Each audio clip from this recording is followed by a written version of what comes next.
Here we go. So we have a lot to talk about. We've got Airbnb coming on shortly.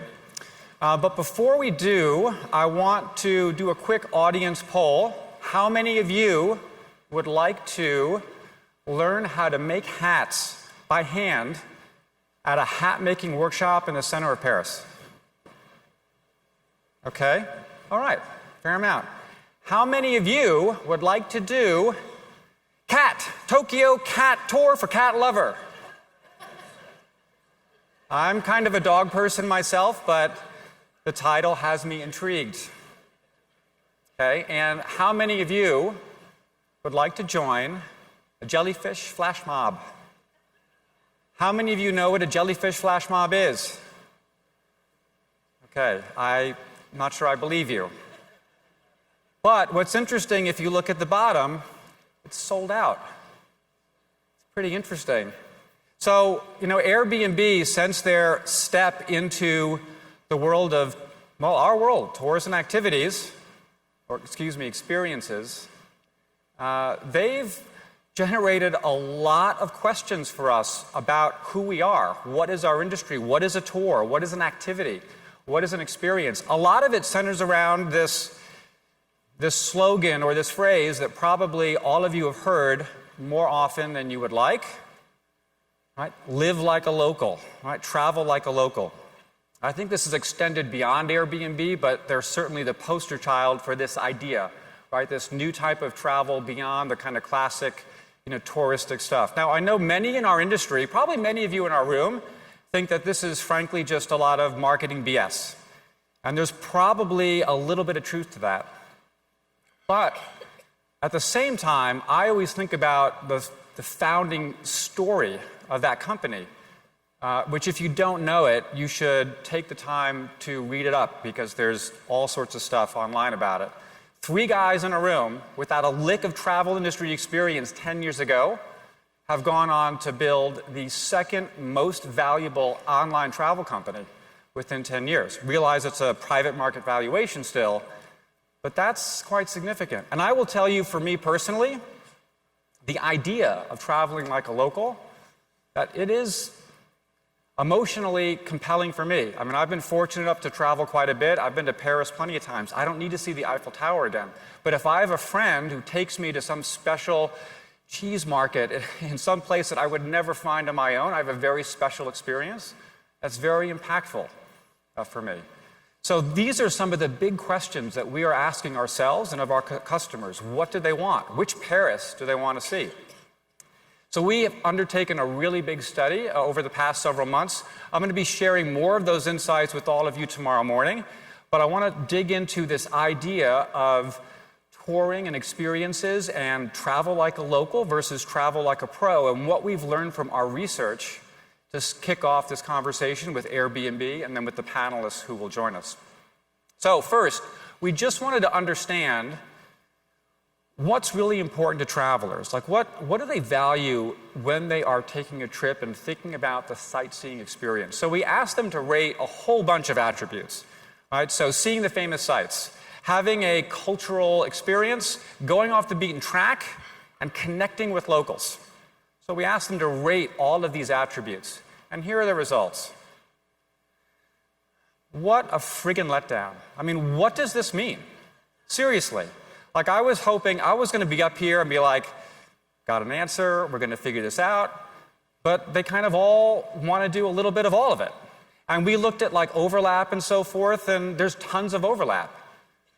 So, okay, what do we do next? Well, one of the things that we know, or there's a hypothesis, a lot of this new type of travel style has been driven by younger travelers, right? So millennials, rising Gen Z. So let's do some age-based segmentation. So we'll look at it by age. Give me a break. In fact, if you look at connecting with locals, it seems to be more popular with older travelers. So what do you make of that? So here is my thought. There's room for both. Travelers want both. They want to go see the Eiffel Tower, and they want to go see the cheese market. They want to do a craft brewery tour of Brooklyn, and they want to go to the top of the Empire State Building. All right, so that's one view in terms of attributes. Now let's look at this in terms of touring and tours. What kinds of tours do travelers want? So we'll look at this first by group type. They want private, do they want small groups, do they want large groups? And we use the cutoff there as 10 people. So 10 and fewer is small, 11 and up is a large group. So here are the results, and here we've broken it out by country.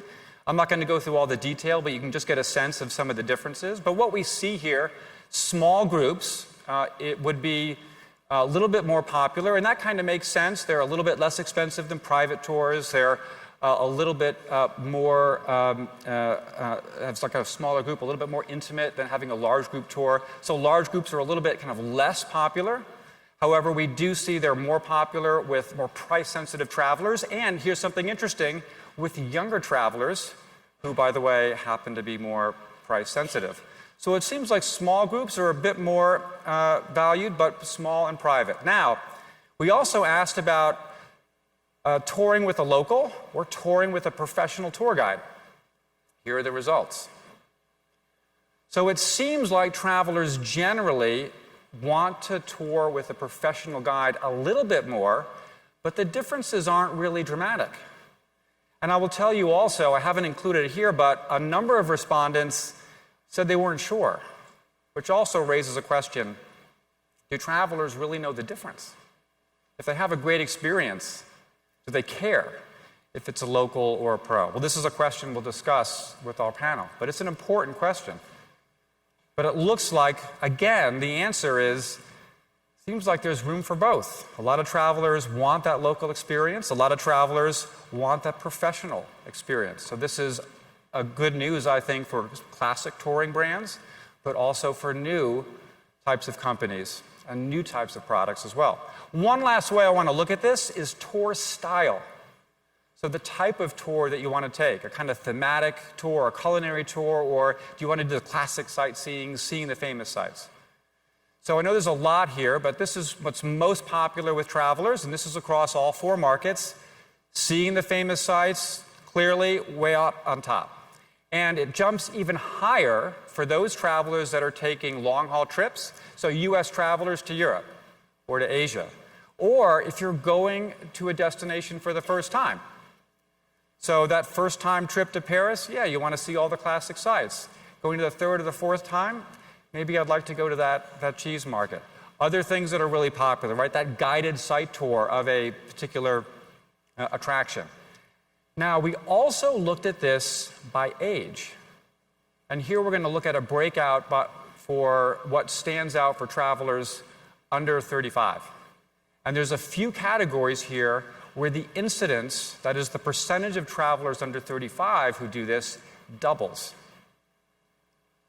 That's pretty amazing. So there's a few themes here. Culinary, and I really include in culinary food and drink. Much more important for that younger traveler set.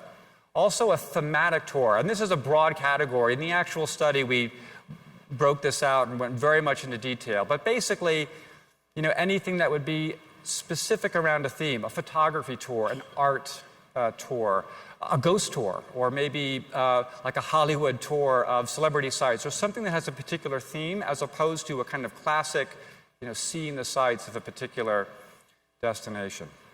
So I think this gives us a sense of the kinds of things that younger travelers are more interested in. Maybe they've already gone and seen the classic sites with their parents, and now when they go back, they're ready for something a little bit different, a little bit off the beaten track. So what do we glean from all of this?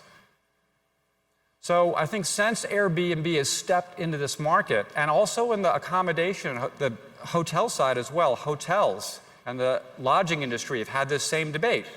Hotels versus Airbnb. But actually the hotel industry, they're doing pretty well. They've had banner years the last several years. And Airbnb isn't doing too badly itself. I think we can apply some of those same lessons here. I'm not sure that this is an either or question. I believe that travelers want both. Thank you very much.